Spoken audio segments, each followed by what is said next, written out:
প্রিয় বন্ধুরা, তোমাদের সকলকে স্বাগত জানাই অপূর্ব মানা হোম টিউটর ইউটিউব চ্যানেলে। আজ আমি তোমাদের সঙ্গে 479 পেজের এমসিকিউ এসিকিউ প্রশ্ন উত্তরের ক্লাস নিয়ে এলাম ভূগোল বিষয়ের এবিটের থেকে। দেখো কি বলা রয়েছে, পাখির পায়ের মতন আকৃতি বিশিষ্ট বদ্বীপ দেখা যায় মিসিসিপি মিসৌরি নদীর মোহনায়। অতএব এটা ক হবে সঠিক উত্তর 1.1 দাগের প্রশ্নের। আমি এখানে প্রশ্নের উত্তরটা বলে দিচ্ছি, ঠিক আছে।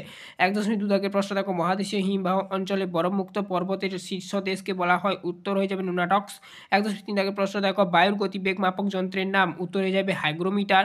1.4 দাগের প্রশ্ন দেখো, পর্বতের ঢাল বরাবর উপর থেকে নিচের দিকে যে বায়ু প্রবাহিত হয় তা হলো, উত্তরটা যাবে ক্যাটাবেটিক বায়ু। 1.5 দাগের প্রশ্ন দেখো, পর্তুগালের পাশ দিয়ে প্রবাহিত শীতল সমুদ্র স্রোত হলো, উত্তর হয়ে যাবে ক্যানারি স্রোত।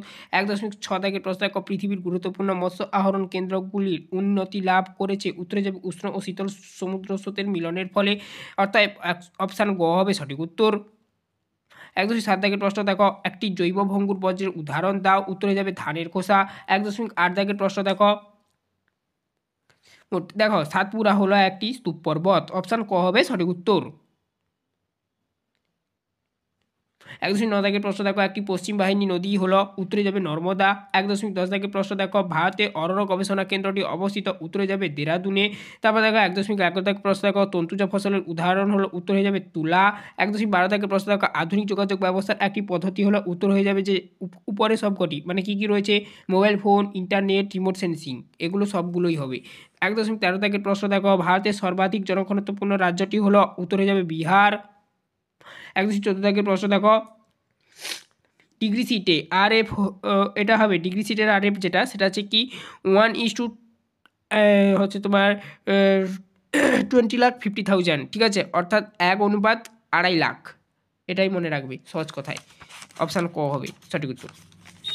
তারপরে দেখো নেক্সট পরবর্তী পেজে চলে আসছি। কি বলা যাচ্ছে দেখো, নিচের বাক্যগুলি শুদ্ধ হলে সু এবং পাশে সুলিখতে হবে আর কি, এবং অশুদ্ধ হলে পাশে অলিখতে হবে আর কি। দেখো কি বলা হচ্ছে, উষ্ণ মরু অঞ্চলে নদী কাজে প্রাধান্য লক্ষ্য করা যায়, এটা হবে অশুদ্ধ। ভুল চিহ্ন মানে ক্রস চিহ্ন দেওয়া রয়েছে, দেখতেই পাচ্ছ। 2.1.2 দাগে দেখো, বৈপরীত্য উত্তাপে উচ্চতা বৃদ্ধির সঙ্গে উষ্ণতা বৃদ্ধি পায়, উত্তরটা হয়ে যাবে যেটা শুদ্ধ। তারপরে দেখো 2.1.3, দুটি মুখ্য জোয়ারের মধ্যে সময়ের ব্যবধান 12 ঘন্টা 26 মিনিট, তো এটা হবে অশুদ্ধ। 2.1.4, শীতল সমুদ্র স্রোত মরু অঞ্চলে উৎপত্তি লাভ করে, এটা হয়ে যাবে শুদ্ধ। 2.5, ধান চাষের জন্য কৃষ্ণ মৃত্তিকা আদর্শ, এটা হবে অশুদ্ধ, কারণ পলির মৃত্তিকা আদর্শ, ঠিক আছে। 2.6, গুজরাটের প্রধান শিল্প হলো লৌহ ইস্পাত শিল্প, এটা হচ্ছে অশুদ্ধ, ওটা হচ্ছে তোমার গাড়ি শিল্প, ঠিক আছে। 2.7, টোপো মানচিত্রে বিভিন্ন ভৌগোলিক বিষয়সমূহ নানান সংকেত দ্বারা বোঝানো হয়, এটা হচ্ছে শুদ্ধ। তারপরে দেখো, উপযুক্ত শব্দবিশেষ শূন্যস্থান পূরণ করো। তারপরে কি বলা রয়েছে 2.1, পাশাপাশি অবস্থিত দুটি নদী উপত্যকা যে উচ্চভূমি পৃথক করে তাকে বলা হয়, উত্তরে যাবে ড্যাশের ঘরে, যেটা জলবিভাজিকা বলা হয়। মুখে উত্তরটা বলে দিচ্ছি, তোমরা খাতা বা বইতে লিখে নেবে। 2.2 দেখো, পৃথিবীর ড্যাশ শক্তি গৌণ জোয়ারের সৃষ্টি করে, মধ্যাকর্ষণ শক্তি হবে, উত্তরটা ড্যাশে মধ্যাকর্ষণ বসবে। তারপরে দেখো 2.3 দেখো কি বলা হচ্ছে, ঘূর্ণবাদ ড্যাশ চাপযুক্ত অঞ্চলে সৃষ্টি হয়, নিম্নচাপযুক্ত অঞ্চলে নিম্নচাপ হবে ড্যাশে। 2.4 ড্যাশ একটি গ্রিনহাউস গ্যাসের উদাহরণ, মিথেন, শূন্যস্থানে মিথেন হবে। 2.5 শিব সমুদ্র জলপ্রপাত ড্যাশ নদীর উপর অবস্থিত, এটা হবে যেটা, সেটা হচ্ছে কি না, কাবেরী নদীর উপর অবস্থিত, শূন্যস্থানে কাবেরী হবে আর কি। 2.6 ড্যাশ শহরকে উত্তর ভারতের ম্যানচেস্টার বলা হয়, উত্তরে যাবে যেটা, সেটা হচ্ছে কানপুর শহরকে ড্যাশে কানপুর লিখবে। 2.7 মোট জনসংখ্যা মোট আয়তনের অনুপাতকে বলে ড্যাশ জনঘনত্ব, শূন্যস্থানে জনঘনত্ব লিখবে। 2.3 দেখো, একটি বা দুটি শব্দ উত্তর দাও, যে কোনো 6টি প্রশ্ন। দেখো কি বলা হচ্ছে 2.3.1, রাজস্থানের চলমান বালিয়াড়ি কি নামে পরিচিত, উত্তরে যাবে ধ্রিয়া নামে পরিচিত। 2.3.2, কোন অঞ্চলটি অন্তর্ক্রান্তি ও অভিস্থিত অঞ্চল নামে পরিচিত, নিরক্ষীয় অঞ্চলটি।